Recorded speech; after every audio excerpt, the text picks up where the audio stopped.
my question to the candidates is, what can you do to help people, people that live in like low income housings and neighborhoods? What can you do to help them get decent jobs, good jobs, nice jobs? Not basically, because not everybody needs minimum wage. Like, people need good jobs. So what can you do?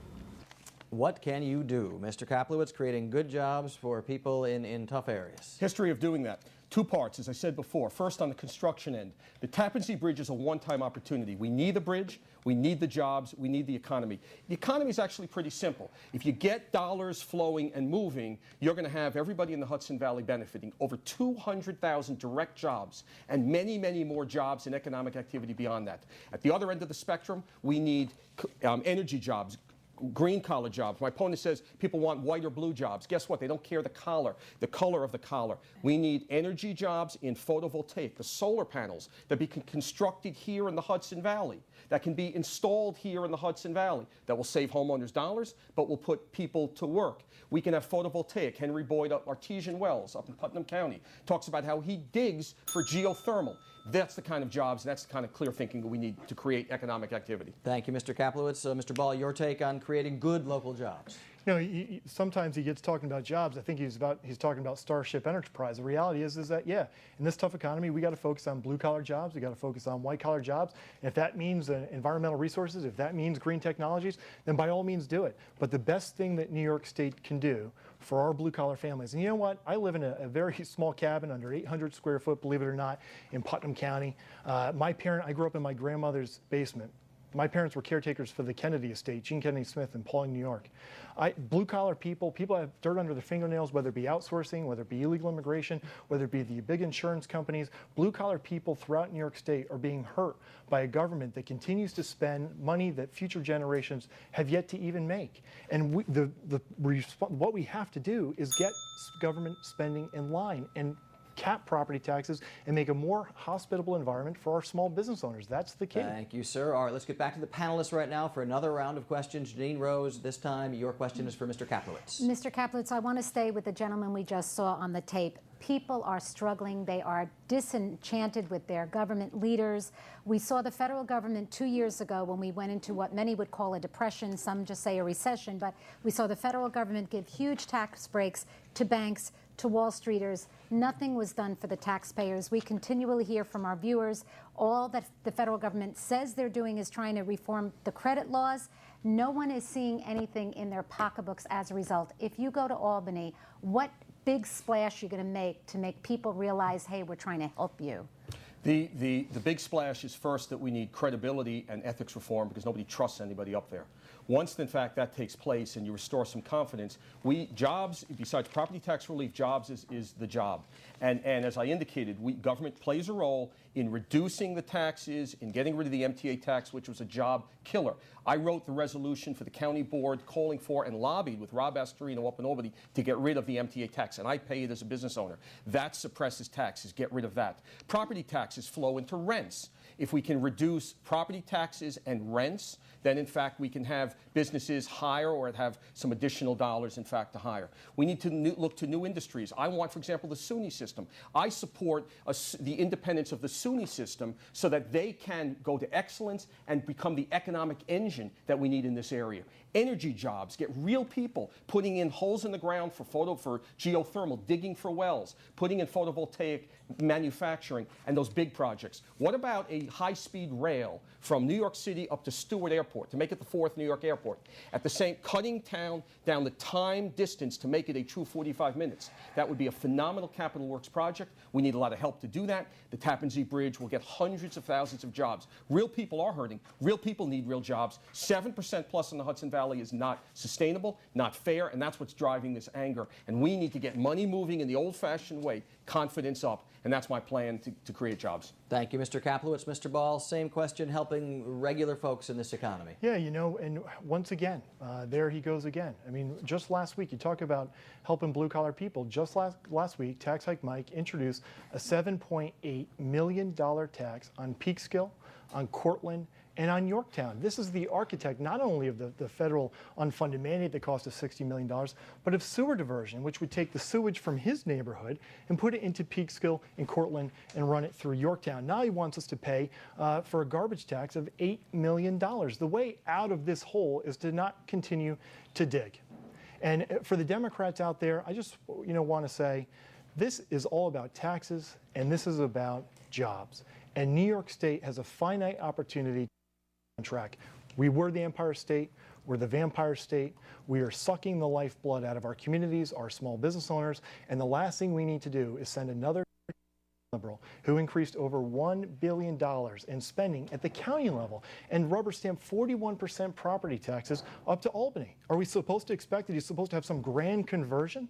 He has already fallen off the wagon of fiscal conservatism by introducing the mortgage tax a couple weeks ago, and now a new garbage tax on Yorktown, Peekskill, and Cortland. The best thing we can do for blue-collar families is get out of the way and create a hospital environment, cap property taxes, that'll put money back in their pocket, freeze school taxes for seniors who are struggling, who are being taxed out of the homes and the communities that they built, eliminate the crushing unfunded mandates, and move away from a property value model to an income model, because the property value model no longer makes sense. Focus like a laser. All right. Now, Ms. Rose, a follow-up for Mr. Kaplowitz only. Mr. Kaplowitz, you were shaking your head so vehemently during Mr. Ball's answer. I have to ask you, is what he is portraying accurate? Is this an $8 million garbage tax? No, Mr. Ball is 100% truth challenged. The only jobs Mr. Ball has created is that chicken that he hired. Is that woolly dog, I think, that's that went around yesterday, and we're not even sure. We're not even sure, in fact, what that's about. Sir, I actually have a job and a career. You don't. That's absolutely incorrect. Mr. There Ball, is no sewage diversion. That is dead. Every day he makes up a new charge and makes up a new title and a new tax. The mortgage tax he's referring to, they passed in the legislature, which gives the local communities the chance, if they wish, to put on money to buy open space. That's a local opt-in. That's not a mortgage tax. Thank you, sir. We'll have plenty more times for you guys to spar during the regular time. Bruce Apar, North County News, your turn. This one for Greg Ball. And because we've been going long on the time, guys, 1 minute now for the rest of the answers. Thank you, Brian. Assemblyman Ball, Westchester County Association's Call to Action campaign has been shining a very bright light on the need for voters to be fully informed about the voting records of elected officials, especially as they relate to taxes and public pensions. Now, in your opening statement, you said, and I quote, "I hate politics. It's the dirtiest, nastiest business on the face of the earth." So how would you respond to what is a public perception that certain votes, whether in state senate, state assembly, are influenced more by backroom deals and party affiliation than they are by taking into account the best interests of your constituents? And that's exactly right. And that's why I wear it as a badge of honor that I have not been handpicked by the Albany insiders. The reality is that the Albany insiders have handpicked my opponent. And when the hand of Albany comes down from Albany, it doesn't pick you for your independence or willingness to shake it up. I support term limits. My opponent does not support term limits. This is his district. There's something like an octopus that cuts through it. He used gerrymandering as a county legislator to get his formidable opponent out of the race. The reforms that he has pledged, he didn't put into actual reality as a county legislator. We need truly independent people on both sides of the aisle who are willing to shake things up. I stood up, I asked Joe Bruno to stand down 2 years before his indictment. This man has accepted an Independence line endorsement from Doc Cavallo for a $55,000 a year no-show job and still refuses to ask for an investigation. A $55,000 a year no-show job paid for by taxpayers. Tax like Mike, will you ask for an investigation? Yes or no? You do not get to address each other, sir. Thank you.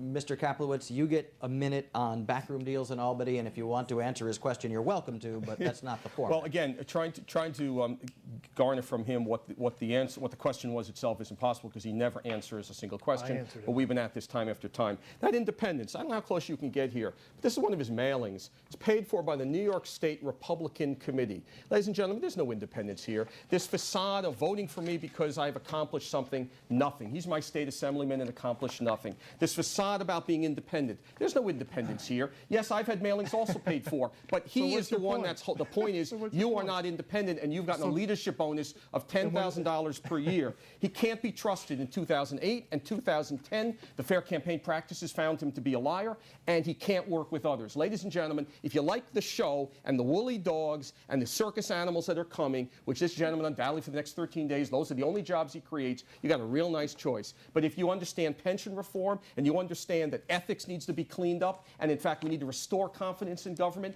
and it can be said about Mike Kaplowitz that I still have my integrity, I sleep at night, and I don't have a beard, it's because I make the tough decisions, and I do it within a world of integrity. Thank you, sir. Bruce Apar, you pose a follow-up question for Greg Ball. Only 30 seconds for the response. All right, Assemblyman Ball, flipping around my original question, you've also said you're the skunk at the picnic, and you like that role.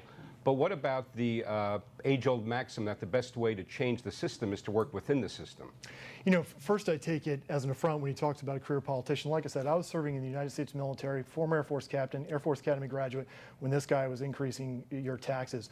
And I've learned. I'm a young leader, 33 years old. I'll arrive in the Senate not only to fight, but to lead. You know, the reality is that my own party has spent nearly $2 million against me to try to take me out because I am truly independent, because I fought to ask for an investigation of IBM for outsourcing, because I fought to keep Montrose open when he was rubber stamping a proposal for private developers, because I stood up to people like Joe Bruno, because I stood up to Elliot Spitzer on the governor's driver's license proposal. They don't want that type of independence up there, and the reality is my opponent has been handpicked, his campaign is financed by them, and he will be controlled by the special We interests. must mind the bell. Thanks. All right, we go back to